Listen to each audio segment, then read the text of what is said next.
बिस्मिल्लाहिर्रहमानिर्रहीम। मैं नियाज़ खोकर और आप देख रहे हैं गुफ्तगू विद नियाज़ खोकर। आज हमारे साथ सीनियर साहब ज़ुल्फ़िकार बब्बर साहब मौजूद हैं और आज हम बात करेंगे सिंध बजट पर। ज़ुल्फ़िकार बब्बर साहब, ये सिंध बजट पेश तो हो गई। जिस खदशात का हमने इज़हार किया था कि इस बार तनख्वाहों में कोई ज़्यादा इजाफ़ा नहीं होगा, बातें तो बड़ी की गई थी। मरकज़ में पीपल्स पार्टी ने मरकज़ को तजवीज़ें दी थी कि 50% तनख्वाहें बढ़ाई जाएं, लेकिन तो सिंध में तो वही उन लोगों ने खुद ही 7% तक तनख्वाहें बढ़ा सकें। तो 7% से तो इस महंगाई के दौर में कैसे ये गुजारा कर सकेंगे। बहुत शुक्रिया नियाज़ साहब कि आपने इस हसास मौजू पर प्रोग्राम किया, क्योंकि हसास मौजू मैं इसलिए कह रहा हूँ कि जितने भी लोग हैं हमारे माशरे में, हमारी सोसाइटी में, उनमें से अक्सरियत लोग खुद या तो सरकारी मुलाजमत कर रहे हैं या उनकी फैमिली में से कोई ना कोई सरकारी मुलाजमत कर रहा होता है। इसको एक स्टेबल जॉब समझा जाता है। तो वो जो है घर का एक बड़ा लोड उठाए हुए होते हैं। जो सरकार से जुड़े हुए लोग होते हैं, जो एम्प्लॉइज़ होते हैं, तो उन पर बाकी फैमिली के फ़र्द भी डिपेंड करते हैं कहीं ना कहीं। किसी की बहनें, किसी की वाइफ, किसी के बच्चे, किसी के पेरेंट्स, इवन ये कि भांजा भांजी, भतीजा भतीजी तक भी, या इन लॉज भी। तो ये 7% बढ़ाकर उन्होंने यकीनी तौर पर उन सब लोगों के जो जज्बात थे, उनकी उम्मीदें थी, उस पर एक गहरा ज़ख्म डाला है जो शायद पूरा साल उनको याद रहेगा। बात ये होती है, अगर इनसे आप पूछें तो ये कहेंगे कि जब मरकज़ ने, वफाकी हुकूमत ने 7% बढ़ाई तो ख़ुद पीपल्स पार्टी के जो मेंबरान हैं कौमी असम्बली में, तो वफाकी हुकूमत पर तंज कर रहे थे कि भाई 7% आप लोगों ने ये तनख्वाहें बढ़ाई हैं, तो ये तिजोरियाँ जो है ना, ये कहाँ रखी जाएंगी, इतने पैसे कहाँ संभाल सकेंगे मुलाजमीन। तो अब सिंध हुकूमत में थी वही 7% बढ़ाई है, अब तो यहाँ भी मुलाजमीन तिजोरियाँ कहाँ रख सकेंगे। सर, ये गैर पार्लियामानी अल्फाज फिर आप कहेंगे कि हो जाएगा। ये इनकी बेहयाई है, बेशर्मी है। सिंध असेंबली में जो ये अपोजिशन के में बैठे हुए हैं या इनके एलाई बैठे हुए हैं, वो वही बात कह रहे हैं मगर मंजूर होने देंगे बजट। मरकज़ में ये वही बात कह रहे हैं मगर मंजूर होने देंगे। असल में मुकमुका है, फ्रेंडली अपोजिशन है, जो इमरान खान कहते थे, जो बाकी लोग कहते हैं, अब वो चीज़ दिख रही है। पहले अगर आप 90s का ज़माना उठाकर देख लें, और अगर उस ज़माने में भी एक महंगाई बहुत ज़्यादा हुई थी, अनएम्प्लॉयमेंट पाकिस्तान में, और इन्फ्लेशन जो है रिकॉर्ड सतह पर गया था। अगर आप 90s से लेकर 2000 तक का पीरियड आप उठाकर देख लें, 91 से 2001, 10 साल ही आप उठाकर देखें, पाकिस्तान जब से बना है सबसे ज़्यादा इन्फ्लेशन और अनएम्प्लॉयमेंट उस ज़माने में हुई है। लेकिन अगर आप इनसे सवाल पूछेंगे, इन जमहूरी हुकूमतों से, यानी कि पीपल्स पार्टी और मुस्लिम लीग नवाज़ के 2-2 दफ़ा टर्म रहे थे उस ज़माने में, तो ये कहेंगे कि हमें जो है ना हुकूमत करने का मौका नहीं दिया गया था। कभी हमारी 20 महीने में हुकूमत ख़त्म कर दी जाती थी, कभी तीन साल में। तो इस वजह से हम वो अपने तरक्याती मंसूबे, अपने प्लान, अपने प्रोग्राम नहीं कर सके, मैनिफेस्टो पे मुकम्मल अमल नहीं कर सके। लेकिन अब तो 18-18 साल हो गए हैं, 18-18 साल हो गए हैं। अब तो पूरी जनरेशन, चौथा टेन्योर चल रहा है। जनरेशन सर, चौथा टेन्योर चल रहा है। 18 साल मुकम्मल हो चुके हैं। ये 18वां बजट मुराद अली शाह ने पेश किया है। 10वां, मतलब इन्होंने 10वां पेश किया, इनकी पार्टी ने मतलब 18वां बजट पेश कर दिया है।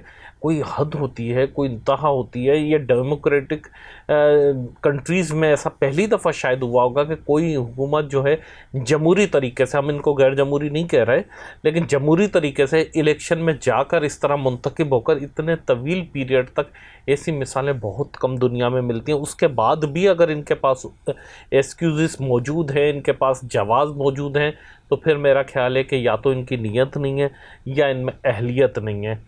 और अगर इनकी नीयत नहीं है तो भी अब मैं क्या लफ्ज़ इस्तेमाल करूं कि इनको फिर हमें सोचना पड़ेगा। और अगर इनकी नीयत नहीं है या अहलियत नहीं है, दोनों हवालों से, तो अब इनके लिए क्या कहा जाए। इनको क्या 100 साल के लिए हम मुंतखब करके दे दें, इनके हवाले कर दें। इनकी अपनी सैलरीज़ अगर आप देखें, 18 साल पहले पार्लियामेंटेरियन की सैलरी कितनी थी, इस 18 साल को आप मुकम्मल तौर पर जोड़कर देख लें या 1 साल से जोड़कर देख लें, ये तो अभी आप बजट को रो रहे हैं सर, सरकारी मुलाजिम की आपने बात की, ये तो 1 साल तक अब नामुमकिन है बढ़ना, ठीक है, जो चीज़ें हुई। लेकिन इसके बाद जो ऑर्डिनेंसेस आएंगे, जो मिनी बजट आएंगे, जो एग्जीक्यूटिव ऑर्डर के तहत चीज़ें बढ़ाई जाएंगी, नए टैक्स लगाए जाएंगे, महंगाई की जाएगी, बाकी चीज़ें बढ़ाई जाएंगी, एमपीएस की, एमएनएस की जो सैलरीज बढ़ाई जाएंगी, वो किस खाते में, उसका तो कोई तस्करा ही नहीं है। मतलब बजट तो आ गया, चले ठीक है, जो चीज़ें इन्होंने इनको आवाम के रिलीफ के लिए करनी थी वो तो उन्होंने तय कर दी, वो तो अब 1 साल तक डिस्कस ही नहीं होंगी पूरे मुल्क में। वो तो अब गुनाह हो गया उस बात पर करना कि 7% को हम कम क्यों कह रहे हैं, ठीक है। अब 1 साल गया, अब वो इंतज़ार करते रहे, दुआएं मांगते रहें, मन्नतें मांगते रहें और चादरें चढ़ाते रहें मज़ारों पे कि शायद हमारी तनख्वाहें बढ़ जाएं। लेकिन उसके बीच में आप देखिएगा कि जो मिनी बजट आएंगे, महंगाई के तूफ़ान आते हैं, या अगर पेट्रोल से कोई चीज़ कम हो रही है उसको ये दूसरी चीज़ों में मैनेज कर लेंगे, उसका जवाब कौन देगा। इधर तो अफसोस के साथ कहना पड़ता है कि हर तीसरे महीने मिनी बजट आ रहा होता है। कुछ ऐसे होते हैं महंगाई करने के इनके पास टूल्स के डिपार्टमेंट अपने तौर पर अपने इख्तियारात से चीज़ों पर एग्जीक्यूटिव ऑर्डर के तहत कर देता है, कुछ काबीना कर देती है, कुछ चीफ मिनिस्टर अपने इख्तियारात से कर देते हैं। बाकी अगर कोई इक्की दुक्की चीज़ होती है तो उसकी असेंबली से भी मंजूरी ले लेते हैं अगर कोई ऐसी चीज़ होती है तो। अगर इसको नोट करें, आप पिछले सालों का भी निकाल कर देखें कि बजट के बाद फिर ये कितने ऐसे बिल लाते हैं, कितने ऐसे एग्जीक्यूटिव ऑर्डर पास करते हैं जिसके तहत मज़ीद महंगाई, टैक्सेस और गरीब आदमी पर बोझ पड़ता है। बिल्कुल, ये तो आप सही कह रहे हैं। लेकिन ये जो 300 अरब वफाक को दिए हैं सिंध हुकूमत ने अपना पेट काट कर, तो क्या ये वन टाइम ही दिए हैं या ये सिलसिला जारी रहेगा हर साल? मुझे तो लग रहा है कि ये शेर को खून दिखाने वाली बात हुई है, मुझे तो ऐसा लग रहा है। ये एक सियासी रिश्वत कह दे या कुछ भी कह दें कि शायद ये इस काबिल नहीं थे, इनको भी पता। सियासी रिश्वत तो नहीं कह सकते, ये तो दिफा के नाम पे दिए हैं, दिफा के लिए दिए हैं और चारों सूबों ने दिए हैं। मेरा सवाल ये है कि क्या ये वन टाइम है? नहीं तो वफाक क्या कर रहा है? वफाक एक तरफ तो आईएमएफ से कर्ज लेता है, एक तरफ तो सऊदी अरब से कर्ज ले रहा है, चीन से बेल आउट पैकेज ले रहा है।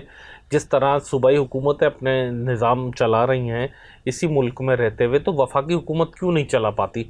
आप वफाकी वज़रा के आप तो कर्जे हैं ना, कर्जे तो वापस भी देने हैं सर, कर्जे वापस देने हैं, नए भी तो ले रहे हैं कर्जे। आप देखें इन्होंने आकर कितने लिए, 22 अरब तो रोज़ कर्ज सूद में चला जाता है उस मुल्क में जहाँ पर लोग 22 रुपए की रोटी नहीं खरीद सकते। ये उस मुल्क की हालत है कि 22 अरब रुपए सूद में दे रहे हैं ये, और फिर अपने आप को कामयाब कहते हैं कि हमने बहुत हिकमत अमली के तहत मुल्क को बचाया और मुल्क को चला रहे हैं। तो ये तो वफाकी हुकूमत की जिम्मेदारी है ना। देखें, फ़ौज खुद तो पैसे जनरेट नहीं करेगी, फ़ौज को दिफा के लिए फ़ौज अपने दिफा तो नहीं कर रही ना, फ़ौज तो पूरे मुल्क का, पूरी कौम का दिफा कर रही है। तो उसके लिए जिम्मेदारी पूरे मुल्क की होती है। तो मुल्क की जो हुकूमत है, वफाकी हुकूमत, मेरा ख्याल है कि उसकी जिम्मेदारी बनती थी कि ये उनकी जो भी ज़रूरियात हैं, इससे ज़्यादा भी अगर ज़रूरियात हों तो उनके लिए वफाकी हुकूमत को बंदोबस्त करना चाहिए। सूबों का तरक्याती बजट नहीं रोकना चाहिए। ये मेरा ख्याल है कि वफाकी हुकूमत की नाअहली है। इस बजट में तो कोई नई स्कीम शामिल नहीं है, उसमें तो नए तरक्याती प्रोग्राम। असल में ये सूबाई हुकूमतों की भी ये कारकर्दगी नहीं थी कि वफाक के आंखों में आंखें डाल के बात कर सके। इस हवाले से वो भी घबरा रहे थे क्योंकि उनकी अपनी कारकर्दगी थी नहीं। फिर बातें लोगों को बुरी लगेंगी अगर कहेंगे फॉर्म 47 से आए, 45 से नहीं आए, तो फिर लोगों को लगेगा बुरा। इसका मतलब कि ये बातें इस चीज़ को इंडोर्स करती हैं कि ये बाकायदा इलेक्ट होकर आने वाला इनका प्रोसेस मशकूक है, यानी कि ये फॉर्म 45 वाकई मशकूक है। 47 वाली बातों में सदाकत थी, इसीलिए ये जब कोई ऐसा दबाव आता है, जब कोई ऐसी चीज़ आती है तो दबाव बर्दाश्त करते हैं। जो चोर होता है जो वो हमेशा दबाव बर्दाश्त करता है, जो फेयर इंसान होता है वो दबाव बर्दाश्त नहीं करता। हम खुल के इसलिए बात कर रहे हैं कि हम चोर नहीं हैं, हम गिल्टी नहीं हैं, हमने किसी से नहीं लिए इस मद में पैसे या किसी मद में, तो हम आराम से खुल के बात कर सकते हैं। लेकिन जिसने लिए होंगे तो वो इस तरह बात करते हुए भी घुमा फिरा के बात करेगा। मीडिया के हमारे लोगों को देख लें कि बहुत से लोगों को इस बजट की भी घुमा फिरा के तारीफ़ें कर रहे होंगे और घुमा फिरा के किसी न किसी गवर्नमेंट के लोगों की तारीफ़ कर रहे होते, तो उससे महसूस हो जाता है कि आप जब कहीं ना कहीं कंप्रोमाइज़ कर रहे हैं, आपने कहीं ना कहीं कोई बेनिफिट उससे हासिल किया है, या फाइनेंशियली या एडमिनिस्ट्रेटिवली या कोई भी अपनी हैसियत का कोई ना कोई जब आप फ़ायदा लेते हैं तो फिर आप कंप्रोमाइज़ आपको करना पड़ता है। तो मुझे ऐसा लग रहा है कि सूबाई हुकूमतों ने कोई ना कोई फ़ायदा लिया था, चाहे वो फॉर्म 47 वाला फ़ायदा हो या कोई और फ़ायदा हो, मुझे नहीं पता, लेकिन लिया था जिसकी वजह से ये कंप्रोमाइज़ हो रहे हैं। लेकिन ये साबित हो गया कि पीपल्स पार्टी ने इस बार सिंध के अवाम को कोई रिलीफ नहीं दिया है। वफाक को तो तजवीज़ें दी बिलावल भुट्टो जरदारी इसका साहब ने। मतलब आप मानते हैं कि पिछली दफ़ाओं में रिलीफ दिया था? थोड़ा बहुत तो दिया था ना। नहीं, 7%। मेरा सवाल है कि भाई 7% से जो महंगाई का तनासुब है। हुकूमत खुद कह रही है कि 14% महंगाई बढ़ी है, जबकि हकीकत में उससे ज़्यादा बढ़ी है। लेकिन हुकूमत की खुद की रिपोर्ट है कि 14% महंगाई बढ़ी है। आज़ाद ज़रा इससे कहीं ज़्यादा महंगाई को कहते हैं, और वो 7% बढ़ा रहे हैं। मुझे समझ नहीं आ रही कि वो कैसे बजट बनाते हैं। इस मुल्क का प्राइम मिनिस्टर कहता है कि अगर कोई 8,500 रुपये सैलरी लेता है तो वो गरीब उसको आप नहीं कह सकते, अमीर है। वो अमीर है। लेकिन जिसकी 28.5 लाख सैलरी होगी तो वो गरीब होगा, उस पर टैक्सेस माफ़ होंगे, उसका एयर टिकट माफ होगा, गरीब है बहुत। उसके मेडिकल की फैसिलिटीज़ होंगी, उसको फ्यूल मिलेगा, उसको घर का रेंट मिलेगा, उसको नेट के अलाउ होगा, मोबाइल अलाउ होंगे, ना जाने क्या क्या इतनी फैसिलिटीज़ होंगी कि उसकी जो सैलरी होगी बेसिक उससे ज़्यादा उसको ग्रॉस सैलरी मिला के वो बाकी चीज़ें बन जाती हैं। इस मुल्क में माजरत के साथ कहना पड़ेगा, क्रिकेट हमारा खैर कौमी खेल तो नहीं है लेकिन उसकी तरह ही है। वहाँ पर जो फर्स्ट क्लास के क्रिकेटर्स हैं उनकी 60-60 लाख रुपए सैलरीज़ हैं। और जो आप चेयरमैन उठा के देख लें, PIA का, वापडा का, रेलवे के, किसी भी चीज़ के, इवन ये कि स्टील मिल जैसे मुर्दा घोड़े के आप उठा के देख लें तो उनकी सैलरीज, उनके पैकेजेस क्या क्या हैं। पार्लियामेंटेरियन को देख लें आप, चीफ जस्टिस ऑफ पाकिस्तान की सैलरी देख लें आप, ऐवान सदर प्रेसिडेंट की सैलरी देख लें, ऐवान सदर का खर्चा देखें, प्राइम मिनिस्टर हाउस का खर्चा देखें, चीफ मिनिस्टर हाउस के खर्चे देखें, गवर्नर हाउस के खर्चे देखें, तो आप हैरान हो जाएंगे। उनका जितना एक दिन का खर्चा होता है उसमें गरीब लोगों की ज़िंदगियां बदल सकती हैं, गरीब उनकी बच्चियों की शादी हो सकती है, उसमें गरीब के घर का 5-5 साल का खर्चा चल सकता है। एक एक दिन के बजट में लोगों की तालीम हासिल कर सकते हैं, उनका फ्यूचर बन सकता है, लेकिन ये उस तरफ तवज्जो नहीं देते। बहुत सारी चीज़ें थी कम करने के लिए। मैं ये नहीं कह रहा कि दिफा पे खर्च ना करें, दिफा पे इससे ज़्यादा खर्च करें, लेकिन कुछ अपने हिस्से का काट कर खर्च करें। हर दफ़ा क्यों अवामी क्यों कुर्बानी क्यों दे? क्या ये मुल्क सिर्फ गरीब लोगों का है? क्या एलीट क्लास इस मुल्क से फ़ायदा नहीं उठाती? क्या एलीट क्लास का फ़र्ज़ नहीं बनता कि वो भी कोई कुर्बानी दे? एलीट क्लास का, गरीब का नहीं है। ये गरीब का होता तो हमारे हुक्मरान गरीब का ज़रूर सोचते, लेकिन ये एलीट क्लास का मुल्क है।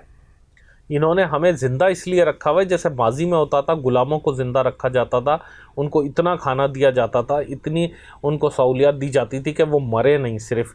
तो ये आज भी हम 25 करोड़ लोगों की अक्सरियत को इन्होंने उस कैफियत पे ज़िंदा रखा हुआ है कि हम मरे नहीं, इनके लिए कमाते रहें। जिस तरह ईस्ट इंडिया कंपनी हिंदुस्तान से के साथ सलूक करती थी, बाज़ाहिर तो अंग्रेज़ों के भी आपने देखा था कि प्रोजेक्ट थे, रेलवे लाइन दी थी उन्होंने, इलेक्ट्रिसिटी दी थी, नहरी निज़ाम दिया था, हेल्थ के शोबे को अपग्रेड किया था। अगर आप देखना चाहें तो उसकी भी तारीफ़ है कि पुल बांध सकते हैं आप। अंग्रेज़ों ने जो हमारे को गुलाम बना के रखा था उसकी भी हम तारीफ़ें कर सकते हैं अगर करना चाहें। ऐसा इंफ्रास्ट्रक्चर बनाया कि आज तक चल रहा है, लेकिन उन्होंने अपने फ़ायदे के लिए बनाया था। उन्होंने इसलिए बनाया था कि उनसे उनका फ़ायदा हो रहा था, ये वो तो अपना वो फ़ायदा निकाल रहे थे। ये तो वो भी नहीं बना रहे ना।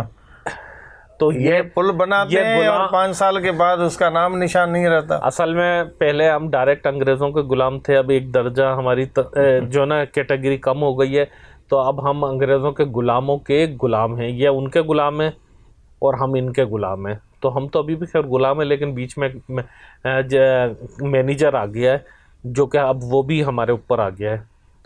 फिर ये बात करते हैं कि IMF की, कभी कभी बात करते हैं कि IMF की वजह से हम ये सब कुछ कंप्रोमाइज़ करना पड़ता है।